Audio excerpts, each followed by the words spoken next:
student. In the previous discussion, we have discussed about Banker's algorithm, the way of deadlock avoidance. Using Banker's algorithm, we can avoid deadlock. We have also told about the data structures. Those are used in Banker's algorithms, and we have also told that Banker's algorithm have two parts: safety algorithm and resource request algorithm. In the previous day, we have discussed about safety algorithm, and we have also solved a problem using that algorithm. Today we are going to discuss about the second part of Banker's algorithm, that is resource request algorithm. Now, in the safety algorithm, we were trying to find if the system is in a safe state or not. That means the current situation, the current state of the system is in a safe state or in an unsafe state. That can be found by using Banker's algorithm's safety algorithm, because safety algorithm is a part of Banker's algorithm. Now there is another part, that is resource request algorithm. By this algorithm, we are trying to find if an additional request comes from other process. If an additional request comes, then we are going to find if that request we satisfy, then what will be the scenario of the system. If it is again in the safe state, or if it is converted into an unsafe state.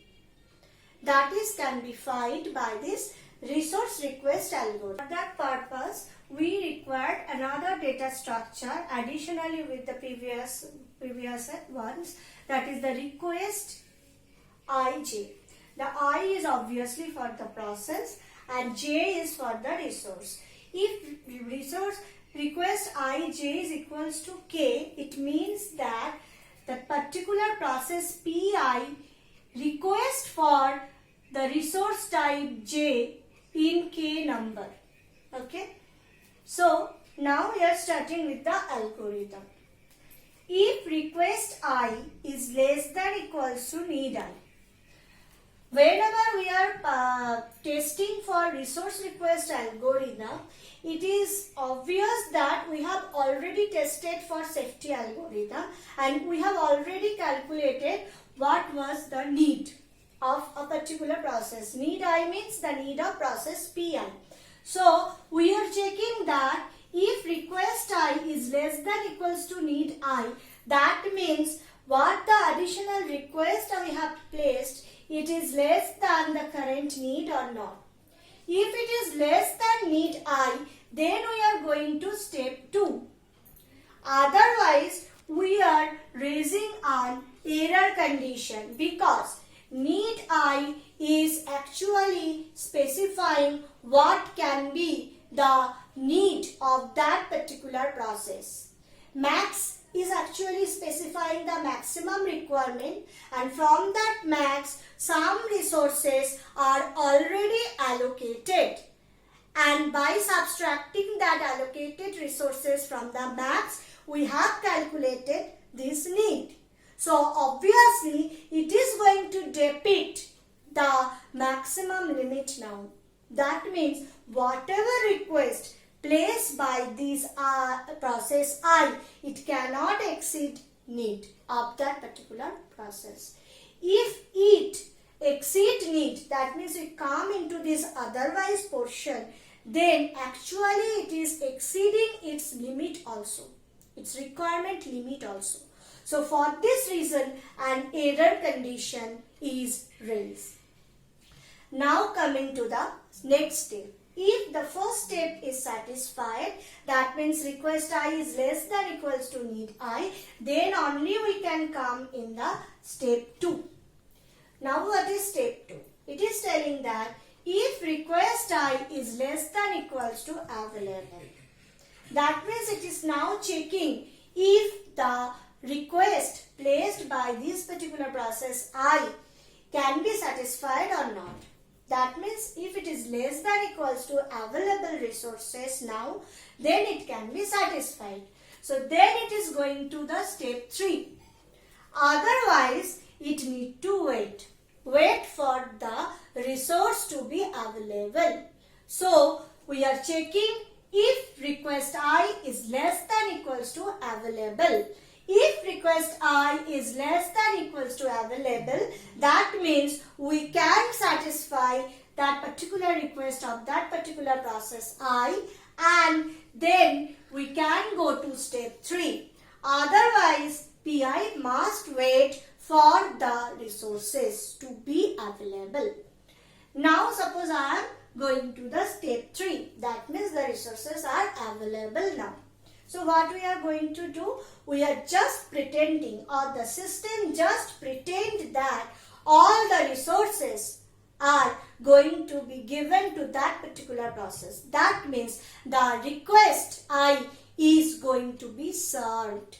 Process PI is going to get all the resources for which he additionally placed the request. Okay. So have the system pretend to have allocated the requested resources to process PI by modifying the state as follows.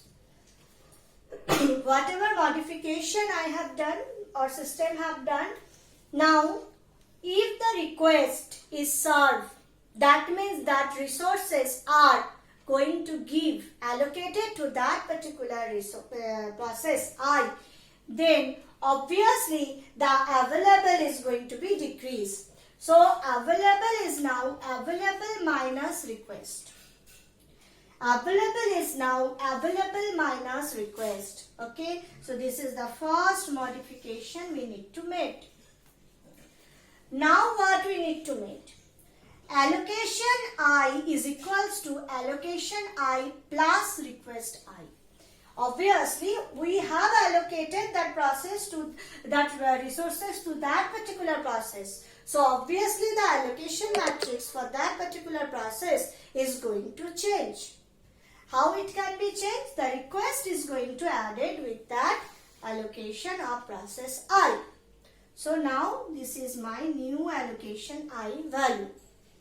And obviously from the need, already this portion is given. So from the need, the request is going to be subtracted, and now it is my current need. That means if some request come additionally, it is not actually an additional need.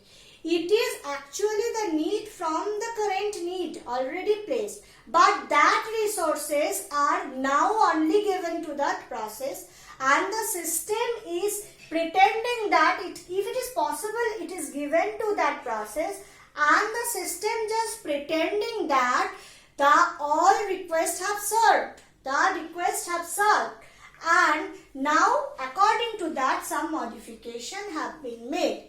This is basically the resource request algorithm. Now after that, again we need to apply Banker's algorithm, safety algorithm basically on that changed system. And we need to find if the system is in a safe state or not. If the system is in a safe state, then we can serve the request. If it is not in the safe state, we cannot serve the request. That is basically we need to do. So this is basically the resource request algorithm. We are now going proceed with this problem. The same problem I have taken that we have discussed in the time of safety algorithms discussion. So we have already calculated the need for that problem. This was the value of need, and an additional request have come. We can see the request is coming from here, it is 1. So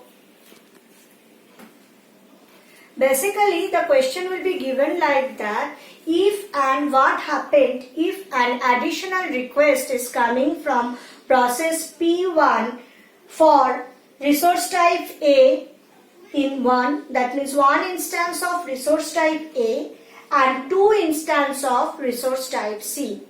So this can be depicted like that: request I For the value of I in this case, it is 1. It's required A resources in 1 number, B resources in 0 number and C resources in 2 number.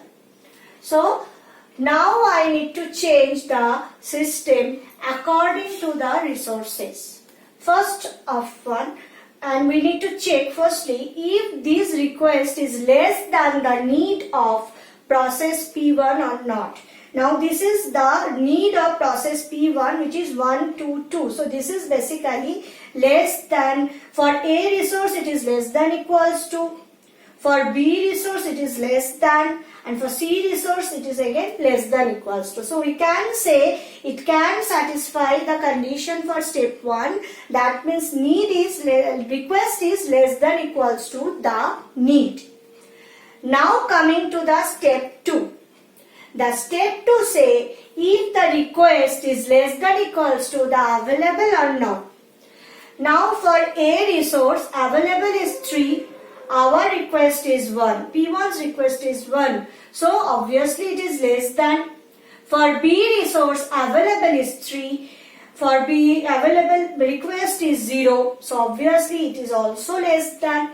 For C resource it is 2 and it is also 2, so it is less than equals to. So the available is also is greater or than equals to the request. So the second condition is also satisfied. So we can go to the third condition. Now the third step basically. So the third step is actually saying that the system is now going to pretend that the request is already served and the changes made accordingly. So the first change they have made that this request, if the request is already served, then obviously it can be served from the available resources only. So the available value is now going to change. The request value is going to subtract it from the available. So now what will be the changed available value? 3 minus 1, it is basically 3 minus 1, it is basically 2. 3 minus 0, it is 3. And 2 minus 2, it is 0. So now 230 is my current available. Now the next thing I need to do what?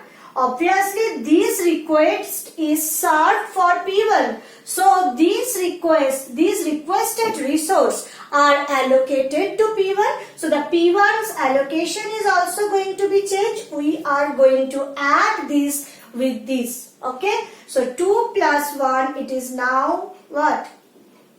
3. 0 plus 0, it is remaining what?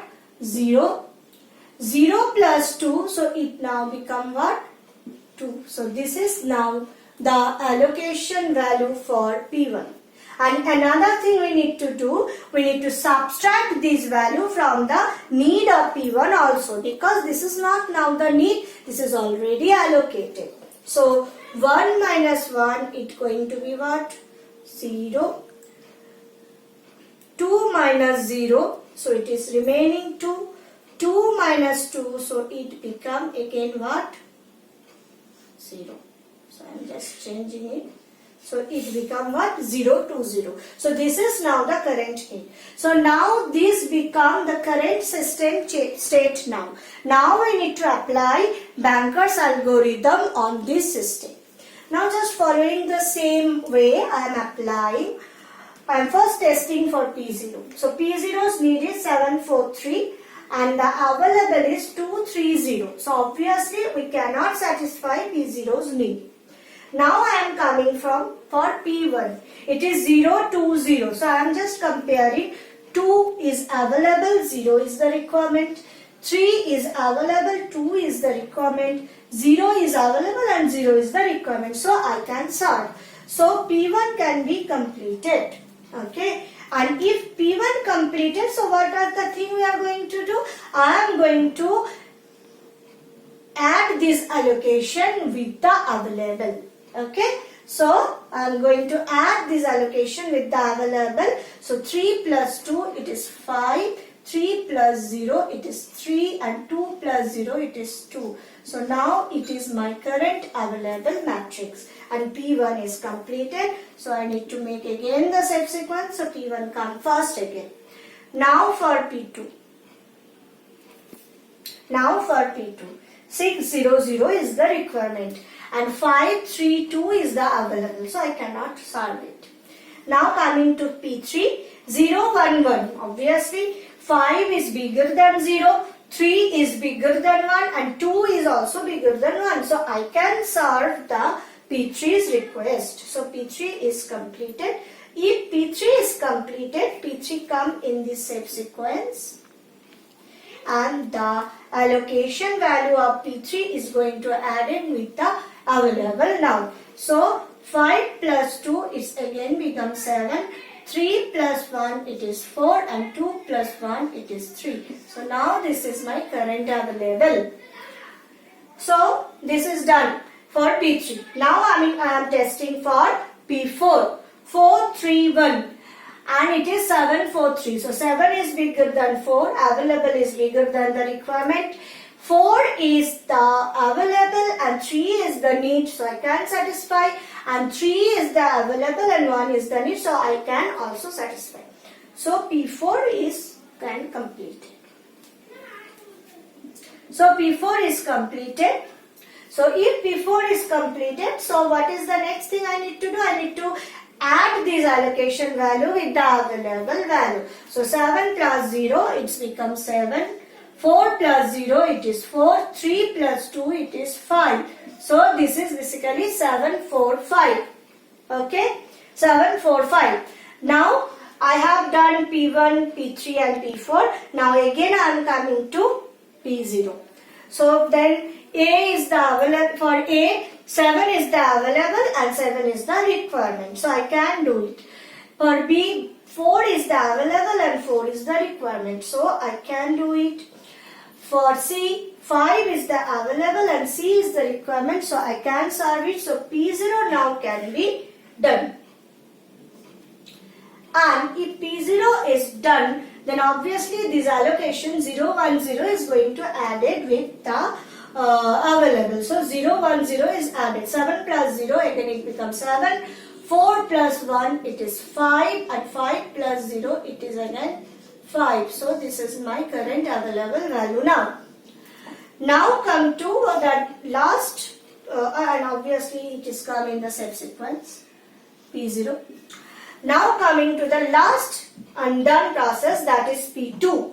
So the requirement is 600 and the available is 755. So I can satisfy it obviously. So P2 also can be done. So P2 come in the next sequence. Okay. So P2 come in the subsequence and the subsequence is complete now. And again I am doing the same thing. This 302 is going to add with 755. So it becomes 7 plus 3. It is becomes what? It is becomes 10. 5 plus 0 it becomes 5 and 5 plus 2 it becomes 7. So now it is 1057. So all the resources are now available. So we can see that we have a subsequence. If we solve this request earlier, then also we have a subsequence. That means if we solve this request actually, then also our system will be in a safe state. So we can solve the request. So in this way, using resource request algorithm, we can find if a request coming from a particular process, if we can solve the request, if it is can solve or not actually. That means if we solve the request, after that system are going to be in a safe state or it is converted to an unsafe state. That is actually are going to done. So using this resource request algorithm and safety algorithm, actually we are going to find in whatever situation the system is now in a safe state or not.